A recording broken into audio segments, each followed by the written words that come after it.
নাই? মমতাজ বলছিল যে আমরা গান গাই আর যাই গাই, তাতে তোমাদের এত জলে কেন?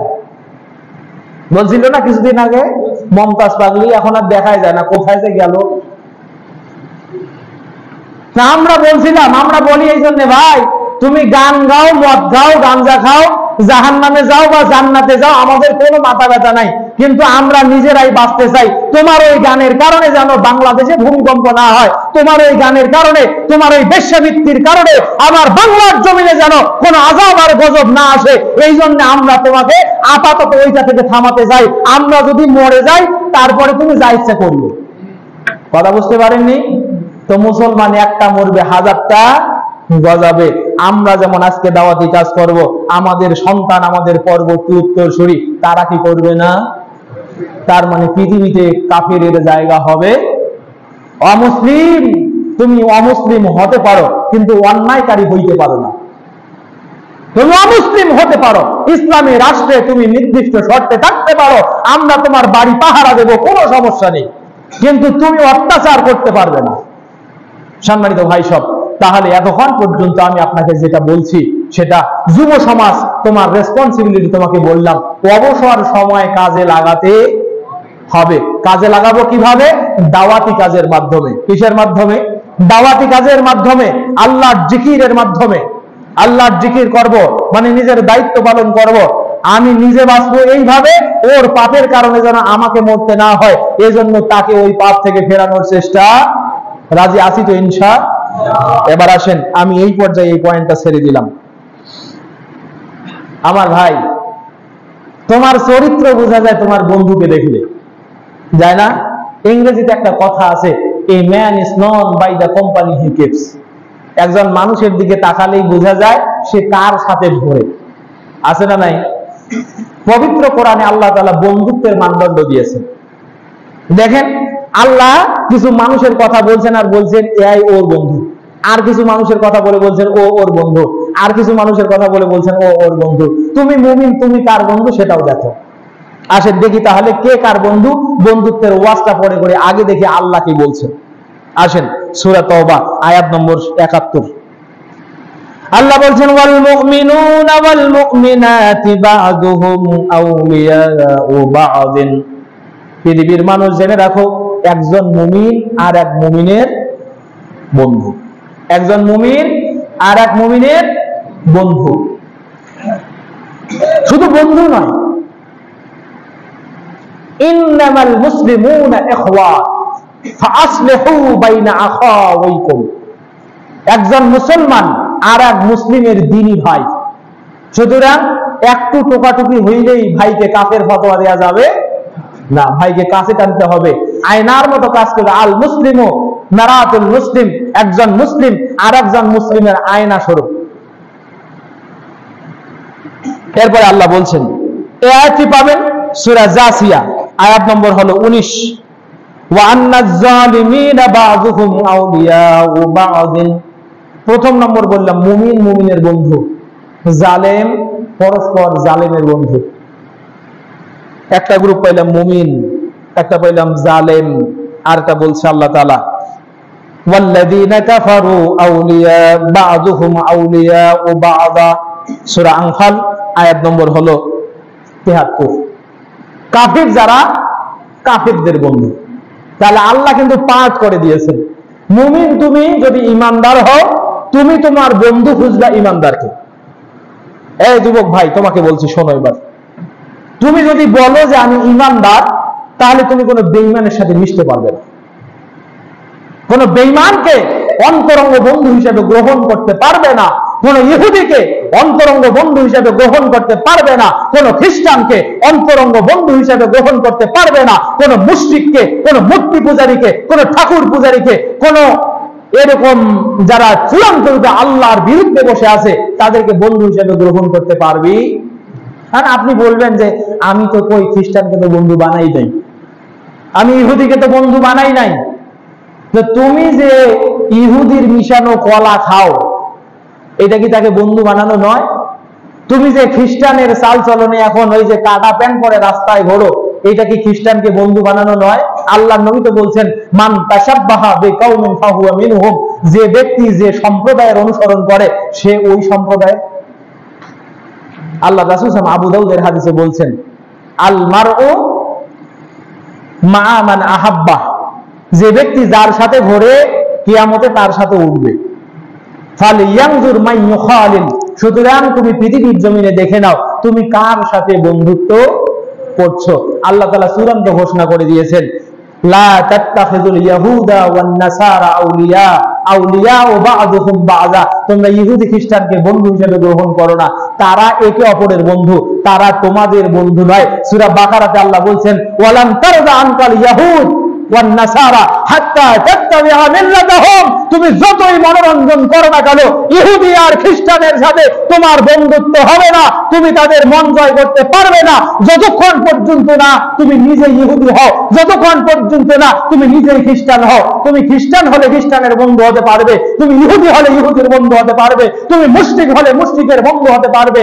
তুমি ঈমান থাকা অবস্থায় কোন মুশরিকের বন্ধু হতে পারবে না, তুমি ঈমান থাকা অবস্থায় কোন গায়রে মুসলিমের বন্ধু হতে পারবে না, তুমি ঈমান থাকা অবস্থায় কোন খ্রিস্টানের বন্ধু হতে পারবে। আমার ভাইরা, আমাদের দেশে অনেক সময় বৃথা চেষ্টা আমরা করি, কিন্তু আল্লাহ তাআলা সূরা মায়েদায় এই কথা বলছেন, লা তাজিদান্না আশাদ্দান নাস আদাওয়াতান লিল্লাযীনা আমানুল ইয়াহুদা ওয়ান নাসারা, তোমরা দেখতে পাবা পৃথিবীর জমিনে ঈমানদারদের জন্য সবচেয়ে বড় শত্রু হলো ইহুদি ওয়াল্লাযীনা আশরাকু, এবং যারা মুশরিক। আজ ভারতের জমিনে আমরা 400 বছর শাসন করছি, করি নাই? মুসলমানদের ইতিহাস 400 বছরের ইতিহাস। গতকালকে ফেসবুকে দেখলাম একজন ভারতের পণ্ডিত বলছে, মোদি তুমি যে রাস্তা দিয়ে তোমার বাসভবনে ঢোকো ওই রাস্তায় একটা ফলক ছিল যেখানে 16,292 জন সম্ভবত এতগুলা মানুষের নাম লেখা আছে যারা ভারতের স্বাধীনতার জন্য জীবন দিয়েছে, তার মধ্যে 12,000 সামথিং সবাই ছিল মুসলিম, আর মাত্র 4,000 বা তার চেয়েও কম ছিল হিন্দু। তাহলে ভারতের স্বাধীনতায় কার অবদান বেশি? মুসলমানের অবদান বেশি। আজ যদি প্রশ্ন করি, চোখ কান খোলা রাখেন, ভারতের জমিনে মাইর খায় কারা? এমন ভাবে মাইর খাচ্ছে, ওয়াকফ এস্টেট বৃথা আইন করে মুসলমানদের মসজিদগুলোর ভিতরে নাকি ঠাকুর বসে আছে, এই ঠাকুর দেখার জন্য 200 বছর 400 বছর 500 বছর আমাদের বাবরি মসজিদ 600 বছর আগের মসজিদ সেটা ভেঙে ফেলা হয়েছে। নাউযুবিল্লাহি মিন যালিক। আমার ভাইরা, খুব সাবধান হতে হবে। এটার কারণ কি জানেন?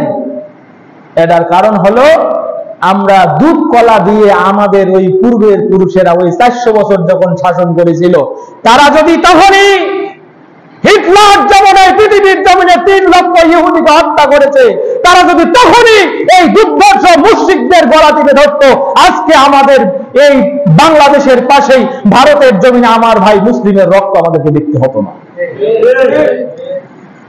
আবার ফিলিস্তিন জ্বলছে কয়েকদিন আগে, ফিলিস্তিনের ঘর থেকে লাশের মিছিল বের হলো, মানুষগুলো উদ্বাস্ত হলো।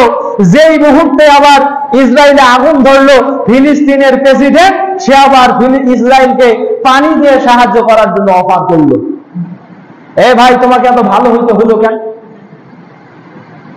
কেন তোমাকে এত ভালো হইতে হলো? তুমি এখন পৃথিবীর জমিনে মুসলমানের বরত্ব দেখাতে যাচ্ছ, যদিও এটার একটা অভ্যন্তরীণ ভালো দিক আছে, তবে আমরা এটাকে ভালোভাবে নিতে পারি না। এই কারণে সুযোগ একবারই আসে, যেহেতু আগুন লেগেছে, তুমি রাতে হামলা করে পেট্রোল ঢালো, ওই আগুন আবার চলুক, গোটা ইসরায়েলকে আল্লাহ তাআলা আগুনে ধ্বংস করে দিবে। তুমি এই মতো পেট্রোল ঢালো। আল্লাহর নবী উহুদের প্রান্তরে সামরিক পরাজিত হয়েছে বটে, আল্লাহর নবী যখন শুনতে পেরেছে তারা আবার ফিরে আসবে, আল্লাহর নবী ওই 700 কেউ ন্যাংরা, কারো হাত কেটে গেছে, কারো পা কেটে গেছে, রক্তাক্ত সাহাবীদেরকে নিয়ে তারা বলছেন, তোমরা শোনো, জীবন গেলে যাবে, আমরা যে পরাজয় নিয়েছি এই পরাজয়ের গ্লানি নিয়ে মদিনায় ফিরে যাব না, চলো। তারা ঘুরে আসতে চায়, আমরাও ঘুরে যাব, তাদেরকে জমিনে পুঁতিয়ে দিয়ে তারপর মদিনায় যাব। তুমি এই সুন্নাত অ্যাপ্লাই করতে পারো না? কেন পারো না? সম্মানিত ভাইরা, সব জায়গায় বেশি ভালোগিরি দেখানো যাবে না। মুসলমান ভাই, তোমাকে বলছি, তোমার দায়িত্ব এটি। তাহলে বন্ধু নির্বাচনের জন্য আজ ওই ইসরায়েলে আমরা হাজারো কোটি পানি ঢালি, আল্লাহর নবী ওই কথা বলছেন, লা তাকুমুস সাআ হাত্তা ইউকাতিলুল মুসলিমুনা আল ইয়াহুদা, ওই সময় পর্যন্ত কিয়ামত আসবে না যতক্ষণ না মুসলমানরা ইহুদির সাথে যুদ্ধ করবে না। ফায়াকুলুল মুসলিমুনা আল ইয়াহুদা, ইহুদিদেরকে মুসলমানরা হত্যা করবে। ফায়াত্তাবিউল ইয়াহুদ আলা শাজারি ওয়াল হাজার, ইহুদিরা গাছের নিচে পাথরের নিচে লুকাবে। ওয়া ইয়াকুলুল হাজার ওয়াশ শাজারু ইয়া মুসলিম ইয়া আব্দুল্লাহ হাইয়া খালফি ইয়াহুদ, তুমি আসো আল্লাহর বান্দা। পাথর বলবে আল্লাহর বান্দা মুসলিম তুমি আসো, গাছ বলবে আল্লাহর বান্দা মুসলিম তুমি আসো, আমার পিছনে ইহুদি লুকিয়ে আছে, ফাকতুলহু, তাকে হত্যা করো। ইল্লাল গারকাত, গারকাত বলবে না, গারকাত একটা গাছ, সে বলবে না ফাহুয়া শাজারুল ইয়াহুদ, সে হলো ইহুদিদের গাছ। তুমি কেন তাকে স্নেহ ভালোবাসা দেখাতে যাচ্ছ? তুমি কেন মুসলমানিত্ব জাহির করতে যাচ্ছ? আল্লাহর নবী বলছেন ওর সাথে যুদ্ধ না হওয়া পর্যন্ত কিয়ামত হবে না। তুমি বেটা ওর সাথে আতাত করি কয়দিন টিকতে পারো? বলেন, টেকা যাবে? আল্লাহ সূরা বাকারায় বলছেন, ওয়ালান তারদা আনকাল ইয়াহুদা হাত্তা তাত্তাবিআ মিল্লাতাহুম, ইয়াহুদা ওয়ান নাসারা, ইহুদি নাসারার ধর্ম যতক্ষণ পর্যন্ত অনুসরণ করবে না ততক্ষণ পর্যন্ত তাকে যতই আপন করে কাছে টেনে নাও, সে তোমার বন্ধু হবে। তাহলে বৃথা চেষ্টা হবে না ভাই? এগুলো তাল কানা। মুসলিম বিবেক জাগার দরকার আছে, জাগতে হবে, না হলে মুসলমানদের সামনে আরো বড় বিপর্যয় অপেক্ষা করছে। আমরা সাধারণ মানুষ আর কি করব? আমরা বড়জোর কাউকে সালাতের দাওয়াত দিতে পারি, আমরা বড়জোর আমার ছোট ভাইয়ের কাছ থেকে আমি মোবাইলটা টেনে নিতে পারি, পাশায় দুইটা লাঠি দিয়ে বলতে পারি চল সালাতে যাই, এইটা করার ব্যাপার আছে। কিন্তু ওই ইসরায়েলে কে ইরানে বা ফিলিস্তিনে হামলা করছে, ভাই আপনার আমার হাতে কি গ্রেনেড আছে যে সেখানে যাব? জাগা দরকার কার? যারা ক্ষমতায় আছে তাদের না, কিন্তু বিশ্ব ক্ষমতায় যত মুসলিম সব কটা মুনাফিক আর গাদ্দার। ওই ওয়াইসি কি করে? ওই রাবেতাতুল আল ইসলামিয়া কি করে? কেন পৃথিবীর জমিনে মুসলমানদেরকে এত মাইর খেতে হয়? 48টা মুসলিম দেশ আছে, লক্ষ কোটি হাজার বর্গ মাইল ইসলামিক ভূখণ্ড আছে, এই মুসলমানের হাতে আধুনিক অস্ত্র আছে, অ্যাটমিক বোমা আছে, হাইড্রোজেনিক বোমা আছে, কেন তারা জাগতে পারে না? অথচ আজকে থেকে 600 বছর আগেই গেলে সেই মধ্যপ্রাচ্যের ওই পর্তুগালে, তারপরে স্পেনে আমরা যখন এই কর্ডোবার ইতিহাস দেখতে চাই, আমরা যখন সুলতান সুলেমানের সেই বিজয়ের ইতিহাস দেখতে চাই, এত আধুনিক অস্ত্র ছিল না, হাজার হাজার বর্গ মাইলের মুসলিম রাজ্য ছিল না, কিন্তু তাদের কলিজাটা ছিল ঈমানে পরিপূর্ণ। তারা শুধু একবার লিল্লাহি তাকবীর ধ্বনি দিয়েছে, আর আল্লাহ 12 জনের হাতে গোটা সিলেটটা পদানত করে দিয়েছে। হ্যাঁ মুসলিম যুবক, তোমাকে জাগার দরকার আছে না নাই তুমি বলো? সুতরাং যার সাথে বন্ধুত্ব হবে না ওর সাথে অযথাই বন্ধুত্ব করার কোনো দরকার, চেষ্টা করলেও বন্ধুত্ব হবে না, এটা ঘোষণা আমার আল্লাহ। এবার আসেন, ভালো বন্ধু যদি নির্বাচন করেন আর খারাপ বন্ধু যদি নির্বাচন করেন তাহলে আপনার কি হবে? আল্লাহ রাসূল সাল্লাল্লাহু আলাইহি ওয়াসাল্লাম বলছেন, মাসালু জালিসিস সালিহ ওয়াস সু কাহামিলিল মিসকি ওয়া নাফিকিল কির। জেনে রাখো, তোমার একটা ভালো বন্ধু আছে অথবা খারাপ বন্ধু আছে, এই বন্ধুদের উপকরণ হলো জালিসুস সালেহ, ভালো বন্ধু হলো কাহামিলিল মিস্ক, আতর বিক্রেতার মতো। কার মতো? ইম্মা আইয়ুহজিয়াকা ওয়া ইম্মা আন তাবতা মিনহু ওয়া আম্মা আন তাজিদু রিহান তাইয়িবাতান। ওই বন্ধুর দোকানের কাছে যখন যাবা, আতর বিক্রেতার কাছে, তিনি এমনি একটা আতর একটু লাগাই দিতে পারে যে ভাই এই আতরটা ভালো, একটু নেন দেখেন কিনা যায় কিনা। দেয় না ভাই? দেয় না? অথবা কিনে লেগেও লাগাতে পারেন, সুগন্ধ পাওয়া যায় না। অথবা দোকানে যদি যান, আতরের দোকানে, এমনিতেই আতরের একটা ঘ্রাণ পাওয়া যায়। ভালো বন্ধুটা ওই রকম, ওই বন্ধু তোমাকে শেখাবে আল্লাহ থাকেন উপরে,